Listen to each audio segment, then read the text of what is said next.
a dry well this past 2 weeks. I felt so many emotions, and it's been really hard to find the right words to convey the pain, the anger, the grief, unity, all of these emotions kind of wrapped into one. And I still haven't found all of the right words yet, but I kind of, the theme for my set of poems is a year in review. And I was trying to, with these set of poems, that I wrote these over the last year, so November, starting November, I started writing a lot in response to a lot of the movements going on, as she just mentioned up here. And I kind of wanted to convey that and then kind of leave it on a note, on a hopeful note. So I want to start off this set with a quote by Audre Lorde, and it is, "Caring for myself is not self-indulgence, it is self-preservation, and that is an act of political warfare." So I want to begin, this is the longest poem of my set. It's the beginning of when the Trump came to town, and I wrote it 2 days after. And here we go. Louder! It's called "Our People Are Crippled in America," the Trump poem. 8:55 p.m. Wednesday, November 11, 2015. When I continuously throw up the persistent mucus in the coffee house parking lot, I think of how long it has been, how long it's been in the back of my throat, almost as a sign from the living existential universe, a tangible sign of the cosmos, or maybe God, or even a transcendent telepathic sign when my mother was giving me to release the toxins, the negative energy, to release the things that do not belong. I see the mixed, messy mess of yellowish green and the light being brown, the insides reflexing as liquids, and I am more at peace than I am disgusted. And at this moment, I remember what it feels like to be alive. Monday, Tuesday, November 9th, 2015. As I trumped down the downtown sidewalks and crossed the city streets, I was genuinely excited not to see the man running for president. More excited for the absurd idea of his presence, to watch the hypocrite of his holy, the king caricature of his own reality TV show. To see if the man the media makes their money from, to see the radish hair, to see the manifested man of money. Was this his manifest destiny? I wanted to see if the rumors were true. I came to see the man who says, "We're going to make America great again. I don't grate my teeth." I am here to see the prestigious public speaker, the self-made, well-respected, on-fire businessman who I already have valid expectations for, to redeem himself, to redeem his empathy, to redeem his human, and to steadily observe the people that came genuinely for him. They were ready. We acted as stereotypical millennials do in this progressive technological age. We acted as we do, learning to live, take in the moments through the World Wide Web, through the make-believe constant connections of social networking our various vantage points of our own importance, because ours are always the most important. I asked, are those seats available? Pointing to the seats behind Trump. The blue-eyed high school girl, easily spotted, obvious volunteer, kindly says no. VIP. I tell her with an understanding nod. It never hurts to ask. She smiles. The young man with the beige suit, with the attractive swagger and the business manner says, you want to sit in those seats? Before I have a chance to decide, before my heart skips a beat, he says, how many? I point to my multiracial, cultural, LGBTQ group of beautifully stylish, well-dressed friends, and I say, those two. I know this game. I know this game because I have been playing it for all of my life. I have been playing it to survive. An act of self-preservation, an act of political warfare. If there was an Olympics for this assimilation ploy, strategically played game, I would be a known competitor. He says, okay, take these wristbands and follow me. He says, sit in the middle. I know what is happening. I know why we were told to sit in the middle. I know this game. I cheekily grin to myself like the majestic cat from Alice in Wonderland and wildly think, what a delicious surprise.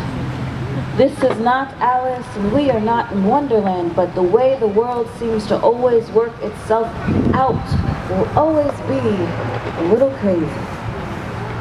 I bring another friend up to the VIP. In the beauty of the dream team of a melting pot, the four of us sit directly behind the limelight-lit podium. We were ready. Please rise for the Pledge of Allegiance. I am fixing my dark magenta lipstick so I stay sitting, and I simply do not feel like rising right now. I guess I'm not ready yet. The girl with the guitar comes to stage, cheering ensues, and she starts singing the Star-Spangled Banner. I stay sitting as I adjust my lipstick. I finish and I stand. I join in. I hear the crowd sing. The woman with the guitar sings the next song, America the Beautiful. I join in. I was finally ready. During the maybe middle of this man's speech, we hear the protesters screaming, "Jump Trump!" This is an exceptional sight to see, but my joy was quickly taken away by the nastiness of this man's supporters. The man who snatched the hat off the woman who was escorted out. He threw it into the crowd. Some of her hair swung with the swift, bullied snatch. I was taken aback. I suddenly remember incidents my friend with me told me about. I remember protesters violently dragged out of a rally of the reddish-haired man in Florida. I could feel the energy of my three friends. Our energy shifted, and it wasn't for the better. The disrespect to the protesters, disrespect for humans that I observed from this man's supporters left a lingering bad taste in my throat. That bad taste left an aftertaste. I was sick to my stomach, and I haven't felt this sick in a long time. I start reading the book I brought to read before the rally started. I started reading because I am now uninterested. This isn't fun anymore. I am not excited. How can a man who wants to be my president, who disrespects my current president, Barack Obama, who disrespects women and is proud of it, who talks about nothing of substance, who disappoints me as a man, a human? How could these people cheer for a man that dehumanizes the Hispanics, the blacks, etc., who ignorantly dehumanizes the other, dehumanizes my people, my friends, and knowingly lets his supporters dehumanize his protesters. I think of Hitler and the Nazis. How truly despicable. As I am reading, an olive-skinned man taps me on the shoulder. I observe the maybe couple, the woman with the short blonde haircut and the giant gold elephant necklace says, if you don't want to be here, you can leave. I think back to the exact words in Claudia Rankine's Citizen. Did she really just say that? I turn back in a true loss of words. I say, I do want to be here. That's why I'm here. The man begs with kind eyes, please. The woman with seemingly red eyes now continues and says, you can leave. You didn't even stand for the Pledge of Allegiance. I say, I don't have to stand for the Pledge of Allegiance. The man begs with kind eyes, please. I am fuming inside. She mumbles something my friend had heard. I am so glad that you are not my daughter. I laugh to myself and think, me too. How ashamed I would be to be your daughter, to be the daughter of a woman supporter of another blatantly misogynistic Republican. How ashamed I would be to be the daughter of a woman who thought it was a good idea to bother the peaceful black woman doing nothing wrong within her known rights, decided to read the book during the now heightened redneck rally. How ashamed I would be to use the olive-skinned gentleman, maybe husband, to use him as a mouthpiece to tap me on the shoulder and ask me to leave, even gesture at security and point at me. How ashamed I would be to be your daughter, the daughter of a woman who looked at a black woman with an ugly, wrinkled face of outright disgust, the daughter of a woman who thought her white woman privilege would be enough, attempting to use her misplaced privilege to shame the black woman for leaving. You dare even point at the security guards to escort me out. Not this time. How ashamed I would be to tell a black woman for whom most of her life that she was never enough for her human, to from birth a dehumanized, appropriated black woman, that she could leave. Must have been the biggest regrettable mistake of your life, because all it did was backfire. I didn't notice the head flip or the sass that I saw on the video later of me. I didn't plan for any of this. And at this moment, it became a protest, so I continued. More sass reading. Because this man and his supporters bursted the ounce of little respect that I tried to have, because everybody deserves respect from birth, but it is undoubtedly lost when you lose the human, the empathetic. When you lose that, when the ego takes over, you deserve nothing. And his ego took over and it stayed. And the white faces just became red. And all I did was want to part the Red Sea and leave. But I stayed. I wish I was bleeding. I am mentally bleeding. Anything was better than this. All I could feel was my heart beating rapidly. And suddenly, the cheering in response to the madman became an excruciating buzzing of great disappointment. And I wasn't ready.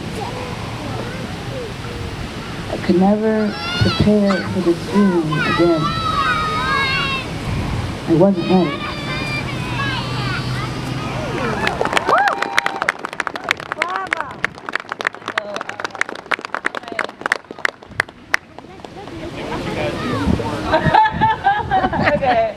All right, let's see.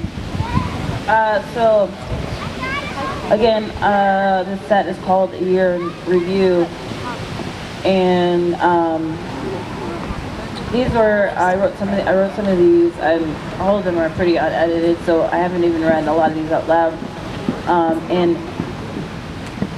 these were about the time, you know, a lot of the Black Lives Matter protests were going on, and they were kind of at the height, and we were dealing with a lot of kind of Black death, and it kind of sounded like a broken record when we heard the name of another person, another Black man shot in the street. So I used some poems about that.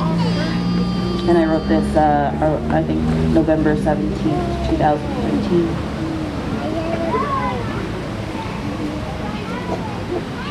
And this is in response to the use of the word thug, and with describing Black people on the news. Thug equals Black people. Trayvon Martin, niggers, slave, subhuman, animals, products of their environment.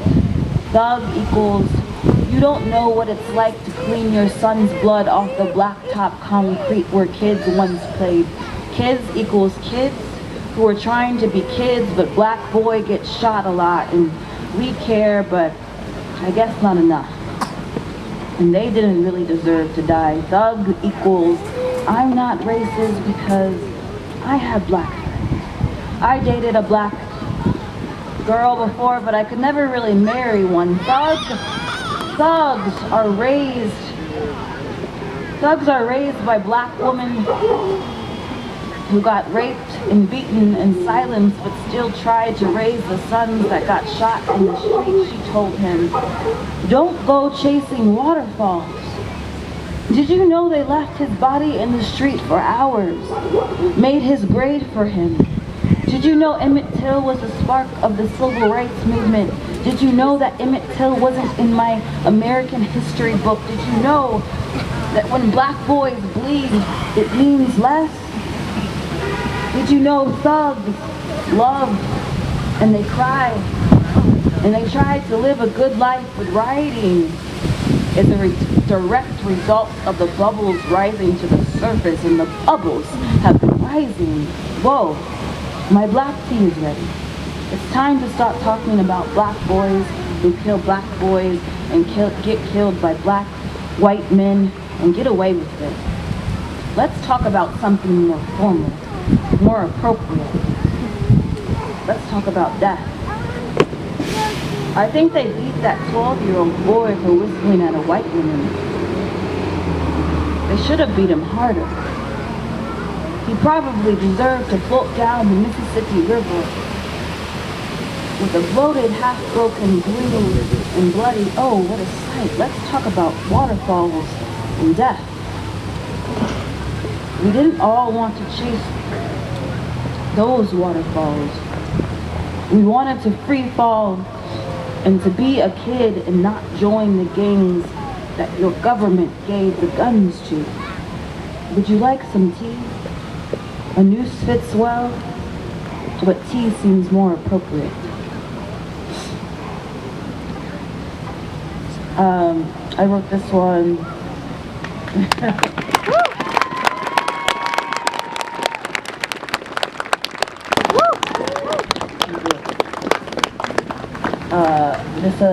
This was kind of full circle. So this is an election night poem, and it's pretty short.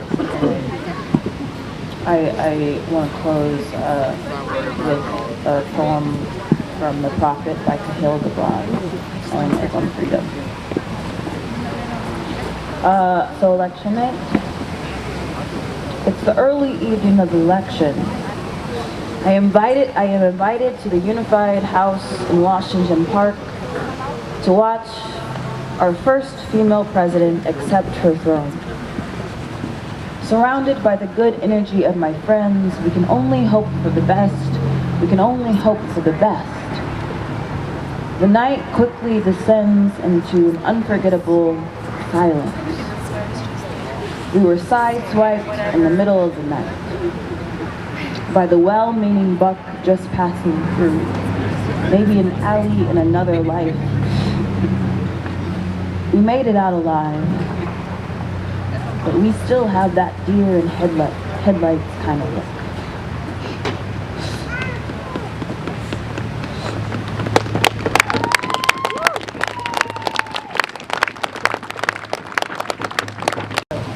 A poem played Kahil Gibran from A Prophet, and it's on freedom.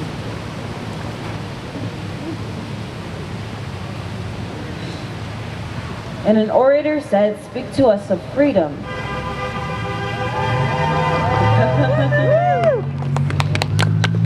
And he answered, "At the city gate and by your fireside, I have seen you prostrate yourself and worship your own freedom.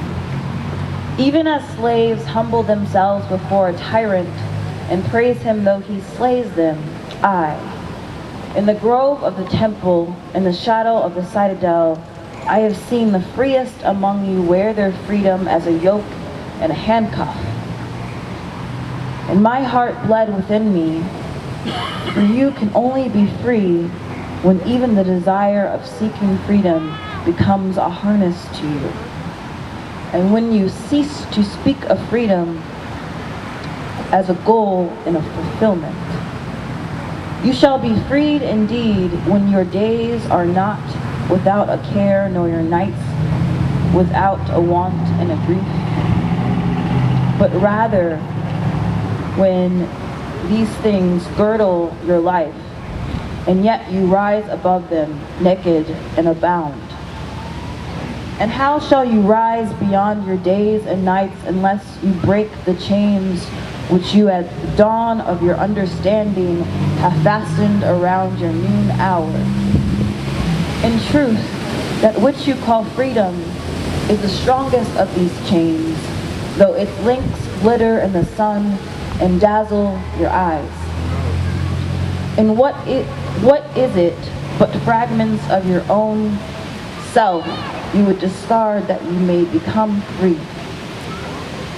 If it is an unjust law you would abolish, that law was written with your hand upon your own forehead. You cannot erase it by burning your law books, nor by washing the foreheads of your judges, nor you pour the sea upon them. And if it is your despot you would dethrone, see first that his throne erected within you is destroyed. For how can a tyrant rule the free and the proud, but for a tyranny in their own freedom and a shame in their own pride? And if it is a care you would cast off, that care has been chosen by you rather than imposed upon you. And if it is your fear you would dispel, the seat of that fear is in your heart and not in the hand of the fear. Verily all things move within your being in constant half embrace, the desired and the dreaded, repugnant and the cherished, the perished and that which you would escape. These things move within you as lights and shadows and pairs that cling. And when the shadow fades and is no more, the light that lingers becomes a shadow to another light. And thus your freedom, when it loses its fetters, becomes itself the fetter of a greater freedom.